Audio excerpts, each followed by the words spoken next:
आम ओडियांकर अति प्रिय माँ लक्ष्मींकर पूजा माणवसा गुरुवार आसूची। माँ लक्ष्मी पाखे तो बहुत सारा पिठापणा भोग लगी थाए। से पिठापणा भितर खीरी भोग लगी थाए।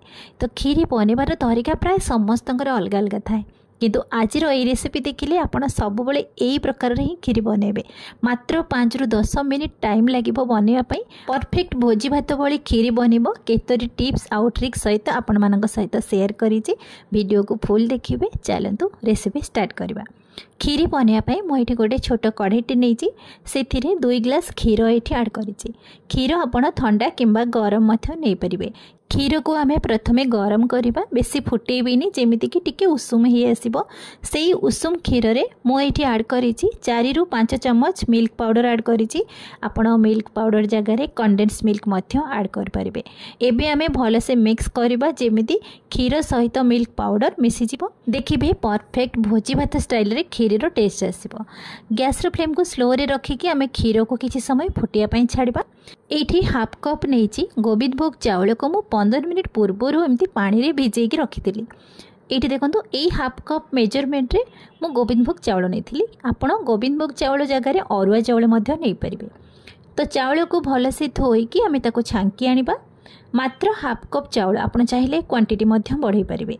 एई चावल को मु एठी गोटे सफा कपड़ा रे ताको आमे भले से पोछि नबा। एठी सुखेइबानी, भले से कपड़ा रे पोछिबा।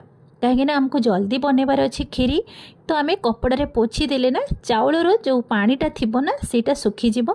चाउल ओदा ओदा रहिबनी। देखंतु एमती चाउल टिके झुरा झुरा ही आसिले आम ताको सीधा आम ग्राइंडिंग जार ऐड करबा। एई खीरी चावल रे आमे आउ किछि जिनस एठी ऐड करबा जेमिति कि भोजी भात स्टाइल रे क्रीमी क्रीमी टेक्सचर भी आसीबो, टेस्ट भी आसीबो। एठी मो अल्प किछि काजू ऐड करिछि, अल्प किछि आलमंड्स ऐड करिछि। टेस्ट पाई मुझे अल्प गुजराती ऐड करिछि, ता सहित अल्प किछि केसर ऐड करिछि। एबे आमे सब जिनस को भल से ग्राइंड करि आनिबा जेमिति कि दरदरा पाउडर बनेबे, सुजी भली टेक्सचर आसीबो। जमा आपण सुपर फाइन पाउडर बनेबेनी, जेमिति चावल चूना बनाती सेमिति बनेबेनी। ठीक यही भली ही बनेबे जेमिति दाना दाना टिके थिबो, सुजी भली टेक्सचर लागथिबो। एबे आमे चावल चूना को साइड रखिबा। एपटे हमर खीर परफेक्ट हमर फुटी आसलानी। तो ए खीर को आमे भल से आउ टिके मिसई नबा। ए साइड रे जो आपण देखुथिबे ना सर टिके लागि जाउथबो, ताको आपण मझरे मझरे कोरी की खीर सहित मिसई देबे। तार टेस्ट बहुत जबरदस्त आसीबो। तो एबे आमे चावल चूना को ए खीर रे ऐड करिबा। खीर रे ऐड कर सला परे कंटिन्यू आपण एम्ति गोळुथिबे। जदी कंटिन्यू जदी न गोळेबे ताहले हमर चावल चूना ना गेटाळिया धरिबा स्टार्ट हेजिबो। तो सेति पे आपण चावल चूना ऐड करिवे माने ताको कंटिन्यू एम्ति गोळुथिबे। आपण को बेसी समय अपेक्षा करिया को भी पड़िबोनी। आपण गोळेउ गोळेउ देखिबे खीरी परफेक्ट हमर बहलिया हेई आसीबो। एठी देखंतु इतनी जल्दी बनीजिबो एई खीरी ना। आपण दिन रे जेते थर चाहिए सेते थर बनेबे। बनेबार तरीका तो आपण देखिले बहुत जल्दी बनिबो। आ लास्ट को आपण गोटे सीक्रेट टिप्स ऐड करिवे ना, परफेक्ट हमर भोजी भात स्टाइल रे ही बनिबो। एठी देखंतु खीरी हमर बहुत बहलिया हो जाइछि। मु एठी हाफ ग्लास एठी क्षीर ऐड करिछि। आपण जदि एम्ति ही बनेबे ताहले आउ क्षीर ऐड करिवेनी। जदि आपण आउ टिके पतला बनेबे ताहले क्षीर ऐड करंतु किंबा पानी ऐड करिवे। एठी हमें क्षीर ऐड कर सला परे ताको भल से मिक्स करि आनिबा। एठी हमें टेस्ट पई एठी गोटे कप चीनी नेछि। जेहेतु हाफ कप नेछि चावल, से अनुसार मैं एठी डबल चीनी नेछि। आपण टेस्ट अनुसार बेसी कम चीनी मध्य करि परिबे। अलगा प्रोसेस रे खीरी बनेले हमको ड्राई फ्रूट्स मध्य घी रे भाजी के आमे ऐड करि थांती, किंतु एथिरे आमे ड्राई फ्रूट्स जेहेतु चावल रे आमे ग्राइंड करि दैचंती, ताहार टेस्ट आ क्रीमी क्रीमी टेक्सचर परफेक्ट आसीबो। खीरी टिके भल से सिजिबा पई मो 2 मिनिट कवर कर देइथिली गैस रो फ्लेम को स्लो रे रखिकी। एठी देखंतु खीरी हमर परफेक्ट बनिची आ टिके येलो येलो कलर भी आसीची जेहेतु आमे केसर भी ऐड करिचंती। खीरी फुटुथबा भितरे एठी मु मात्र हाफ चम्मच घी, अल्प किछि काजू किसमिस को एमती हल्का टिके भाजी की साइड रे रखिछि। सेम पैन रे मु एठी हाफ कप पाखापाखी चीनी को आमे ताको मेल्ट करबा जेमिति कि तार गोल्डन कलर हे आसीबो, जेमिति कैरमलाइज हे परिबो।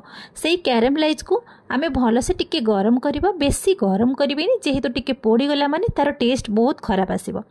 टिके फेण फेण आसिले गैस रो फ्लेम को बंद कर दबा। एबे आमे एई चीनी रो कैरमलाइज को खीरी रे ऐड करबा। एई भली भाबरे परफेक्ट कलर भी आसीबो जेमिति कि भोजी भात रे आसे। तो एबे आमे सब जिनस को भल से मिसैबा।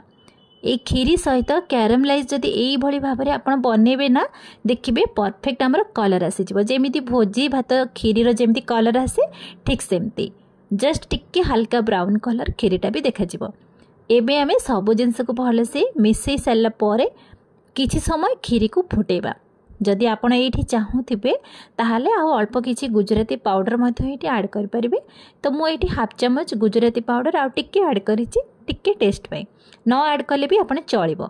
तो एबे आमे पुणी सब जिनस को मिसई की गैस रो फ्लेम को बंद कर देबा। एठी देखंतु केते सुंदर क्रीमी क्रीमी टेक्सचर आसीछि केही कहबेनी चावल खीरी बोली जेमिति लागिबो सुजी खीरी आपण बनेइछन्ती सुजी भली देखंतु केमिति दाना दाना भी देखा जाउछि।